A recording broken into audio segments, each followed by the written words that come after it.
Lorsque vous perdez un boulon sur la roue arrière et que vous n'êtes pas en mesure d'en trouver un immédiatement, sachez qu'il y a quand même des alternatives. La première alternative, c'est d'aller chercher le boulon qui est caché derrière le dérailleur. Alors, on retire la chaînette, comme ceci. On enlève la pression en retirant la chaîne. Voilà. Besoin d'une clé 15 mm. On retire le premier boulon, sa rondelle,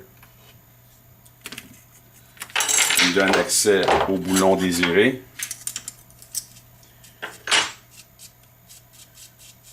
Je retire le boulon.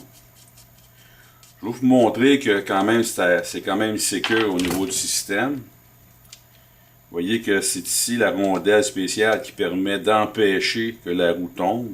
Alors, tant que sa dent ici soit à l'intérieur, la roue ne pourra pas tomber. Et puis, heureusement, on peut voir qu'à l'intérieur, il y a un encoveur pour recevoir cette rondelle.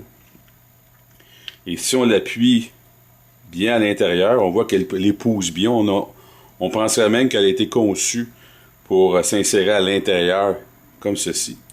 Et c'est le fait aussi. C'est le but recherché. Mais on voit qu'elle ne bouge pas. Alors, c'est quand même sécuritaire. Alors, tout ce que j'ai à faire, c'est remettre, la rondelle, comme ceci. Et puis, je viens réinsérer le dérailleur, communément appelé aussi le tendeur. Je viens appuyer ça ici comme cela. C'est sûr que c'est provisoire, c'est juste pour dépanner. Et voilà. Je replace le tendeur.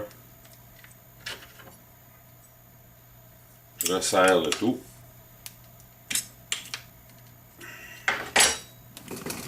La roue ne bouge pas. Alors, je peux remonter le tout, mais nécessairement, il va y avoir un petit problème parce que l'espace que j'ai perdu vient dérégler le dérailleur pour les petites vitesses. Alors, c'est quand même bon pour dépanner parce que vous allez quand même rouler avec 3 vitesses. Si vous tenez absolument à obtenir vos 2 autres vitesses, eh bien, il va falloir dérégler les ajustements des vis qui sont ici pour pouvoir le pousser un petit peu plus loin. Alors, je ne vous le recommande pas, mais comme vous pouvez voir, il y a quelque chose à faire.